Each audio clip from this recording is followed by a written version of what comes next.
बिस्मिल्लाहिर्रहमानिर्रहीम अस्सलाम वालेकुम। यूरोप की इस वक्त जो हालत है, यूरोप बिल्कुल टूटने के करीब, शुरुआत जो उसकी होती है उसकी तरफ आ चुका है। और ये हकीकत टीवी नहीं कह रहा, ये इंटरनेशनल इदारे कह रहे हैं। हकीकत टीवी के ये अल्फाज नहीं है। आप जरा देखिए इकोनॉमिस्ट की हेडलाइन, वो कह रहे हैं कि यूरोप रिसेशन में जा रहा है, दुनिया सारी कह रही है, लेकिन ये तो कुछ भी नहीं है। जो यूरोप के रिसेशन के बारे में अब बात हो रही है, आपको एक बात समझ आएगी। आप हजार इख्तलाफ कर लें इस बंदे के साथ, इमरान खान के साथ। इमरान खान के फॉलोअर्स उनको कहते हैं मुर्शिद, और वो कहते हैं मुर्शिद ने जो बात कह दी वो ठीक है। अब यकीन कीजिए, कभी कभी ऐसा लगता है कि इस बंदे के मुंह से जो बात निकल जाती है वो बिल्कुल ठीक है। इस बंदे ने वार्न किया था कि तबाही आ रही, हमने रूस के कैंप में रह रहे हैं या यूक्रेन के कैंप पे, हमने ये डिसाइड नहीं करना। हम भाई न्यूट्रल हैं, और हम न्यूट्रल हैं और न्यूट्रल रहेंगे। यहां रहना था असल में न्यूट्रल, जहां पे हम न्यूट्रल नहीं रहे। सूरत हाल ये पैदा हुई है, वार्निंग जारी कर दी है ग्लोबल एलीट्स ने, और कहा है कि या तो जाकर पुतिन के पांव पकड़ लो और माफी मांग लो और सुलह कर लो, और ये जो कुछ हुआ है ना इससे पीछे हट जाओ, या फिर जंग कर लो और उसके बाद पूरा यूरोप जाकर रशिया पर चढ़ाई कर दे, फिर जो बचेगा वो राज कर ले। दूसरा सोल्यूशन कुछ नहीं है। वजह क्या हुई है? सूरत हाल ये पैदा हुई है कि ग्लोबल रिसेशन आ रहा है यूरोप में। वार्निंग जारी उन्होंने वहां पर ये कर दी है कि श्रीलंका जैसे हालात, आपने कभी जिंदगी में भी नहीं सोचा होगा कि ये बात कभी यूरोप के हवाले से की जाए। वो कह रहे हैं कि श्रीलंका जैसे हालात यूरोप में पैदा होने का खतरा हो गया है, अवाम सड़कों पर आ जाएगी, नोच डालेगी हमें। इससे पहले कि वो नोच डाले, कोई फैसला कर लो, या तो जंग कर लो, सारे मिलकर नेटो जंग कर ले, और उसमें फिर अगर न्यूक्लियर वार हो जाती है तो फिर वो बात की बात है, हो सकता हो जाए। या फिर आप लोग बैठकर उसके पांव में गिर कर सुलह कर लो, कोई पीस डील कर लो, कुछ कर लो, लेकिन एक काम करना पड़ेगा। हुआ यूं है कि यूरोप के अंदर इस वक्त एनर्जी क्राइसिस इतना ज्यादा आ गया है कि बोरिस जॉनसन ने अंदाजा कीजिए कहा है कि कैटल आप कोई दूसरी खरीद ले ताकि आपकी जो एनर्जी है वो बच जाए, क्योंकि हमारे पास आपको सस्ता देने के लिए कुछ नहीं। अब जाहिर सी बात है, प्राइम मिनिस्टर तो वो रहे नहीं, लेकिन उसने एडवाइस किया, और इतना भोंडी एडवाइस थी।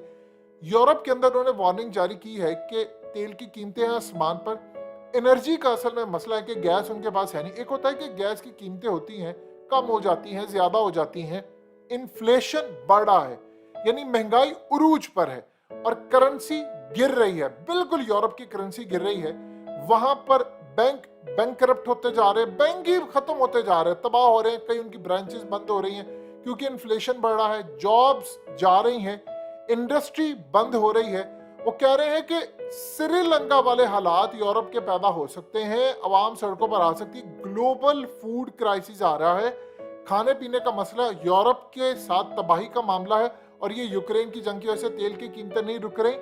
और सबसे बड़ा खतरा यह है कि एक तो एनर्जी यानी गैस की और उसकी प्राइसेस आसमान पर है, दूसरा वो कह रहे हैं कि गैस मिल नहीं रही। और वहां पर तो कह दिया, यूरोप के अंदर उनके मिनिस्टर्स कह रहे हैं कि कम से कम 10 साल तक आपको ये चीजें फेस करना पड़ेगी, उसके बाद जो बच जाएगा शायद हम अल्टरनेट की तरफ चले जाएं, शायद हम इलेक्ट्रिक कार की तरफ चले जाएं, कुछ कर ले।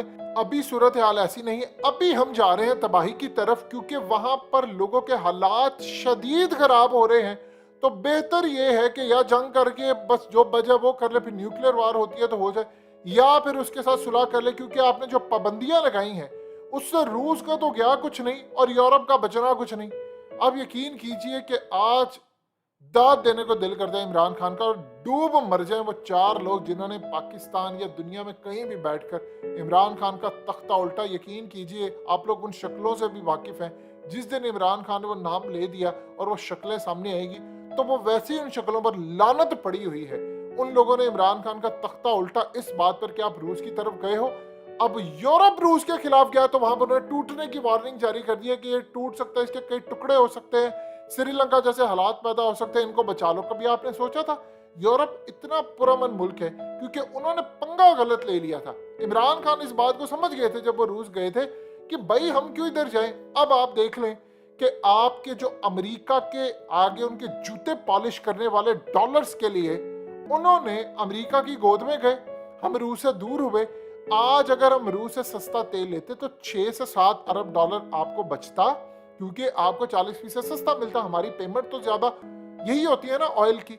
आपको 32 अरब डॉलर मिलता है जो आपके रेमिटेंस आता है, तो 6 अरब डॉलर बचता। आप बताएं, आप IMF के पास जाते तो जो ग्लोबल ताकतें हैं, उनके जो मीर जाफर यहाँ पर बैठे हुए हैं, उन्होंने इमरान खान को बर्दाश्त नहीं करना था कि ये IMF की गुलामी से आजाद करवा रहा। अब तो शहबाज शरीफ कहता है, क्यों भाईजान, हमें कुछ करना चाहिए, हमें IMF की आखिरी पैकेज हो, क्योंकि उसको पता है कि हम गुलाम उनके हो चुके हैं, तो डूब के मर जाना चाहिए। जब अमेरिका और मीर जाफर के साथ मिलकर जब तुम तख्ता उलट रहे थे इमरान खान का, तब तुम्हें पता नहीं चला।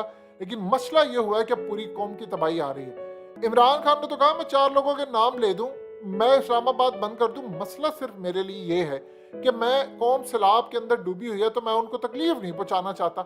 अब आप देखिए कि किंग मेकर कौन है? प्यूटिन। वो बंदा किंग बन गया है। उसको दबाने के लिए यानी हमने प्राइस पे की, इमरान खान ने उसके दौरे की, उस वक्त हम उसके साथ खड़े होते, बंदा आज इन्वेस्टमेंट कर देता। तेल की आपकी कीमत 125 रुपए होती, आपके मुल्क में महंगाई ना होती, आपके मुल्क में खुशहाली होती, जॉब्स होती, वो आपको पैसा लगाता, चाइना पैसा देता। चाइना ने देखा ये अमेरिका के आगे लेटे पड़े, इनकी इतनी औकात नहीं है, ये हमारे साथ गुफ्तगू ना कर सके, तो हम इनका क्या करें। लिहाजा चाइना ने भी अब हाथ खींचा हुआ है। आप देखिए जरा, अब दाद देंगे अरब ममालिक को, मोहम्मद बिन सलमान को दाद देंगे। उस बंदे का 37 साल हुए, 2 दिन पहले उसकी एज हुई है। अब उस बंदे को दाद देंगे, अब UAE के लीडर को दाद देंगे। उन्होंने अमेरिका के साथ खड़े होने से इनकार कर दिया। क्यों? उनको फ्यूचर पता चल गया था।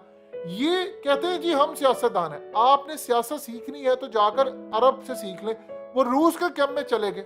प्यूटिन कॉल करके मोहम्मद बिन सलमान को शाबाश कहता है और कहता है कि मिलकर हम तय करेंगे तेल पर दुनिया का मुस्तकबिल। इमेजिन करें जरा आप। और UAE को आप देख लें, उनके लीडर ने क्या अक्लमंदी दिखाई। वहां से सेकंड रेमिटेंस आता है पाकिस्तान में सबसे ज्यादा, तो उनको पता था कि हमने क्या फ्यूचर देख रहे हैं। उन्होंने भी अमेरिका से कोई दोस्ती अरेंज की, वो रूस के कैंप में, चाइना के कैंप में चले गए। हम चाइना के कैंप में थे, रूस का वो इत्तेहादी है, और हम अमेरिका के आगे लेट गए। क्यों? 4 लोग जो थे उनको पैसा मिल रहा था, डॉलर्स थे, उनके मामला थे, वो 4 लोग, और उन्होंने कहा जी ठीक है, माल पानी आ रहा है, मेरे बच्चे तो सेट है, कौम जाए भाड़ में। ये असल में सूरत हाल पैदा हुई है, और आप इसका अंदाजा नहीं लगा सकते कि कितनी तबाही हुई है। अब यूरोप पूरा प्यूटिन के आगे वो कह रहे हैं कि या तो इसके पैरों में गिर जा, क्योंकि ये जो तबाही आ रही है उसमें कुछ, या भी ये सैंक्शन की पाबंदियां, उन्होंने पाबंदियां लगाई रूस के ऊपर, रूबल के ऊपर लगाई, वो आसमान पर चली गई उनकी, यूरो नीचे गिर गया। और आज देख ले वो किंग बन के बैठा हुआ है प्यूटिन, और वो कहता है हाँ किसने मेरे साथ आना। इंडिया को उसने रिलैक्सेशन दी। इंडिया में ऐसे थोड़ी होता है कि हुकूमत मोदी की हो और पीछे बैठकर डोरियां कोई और हिलाता हो। 100 इख्तलाफ है हमें मोदी से। हकीकत टीवी तो बंद ही इंडिया में इसलिए हो गया था क्योंकि हमने मोदी और उनके चेहरे बेनकाब किए, लेकिन वहां पर को पीछे बैठ के डोरियां तो नहीं हिलाता। पाकिस्तान की तरह तो नहीं होता गंदे सियासतदान हो और पीछे बैठकर हुकूमत कोई और चला रहा है और सारा नाम सियासत। जैसे इमरान खान आज कहते हैं कि भाई साफियों पर हमला मैंने तो नहीं किया, अब जिन्होंने किया वो तो गंदे नहीं हुए, गंदा इमरान खान हो गया। तो ये सूरत हाल है आपके मुल्क की।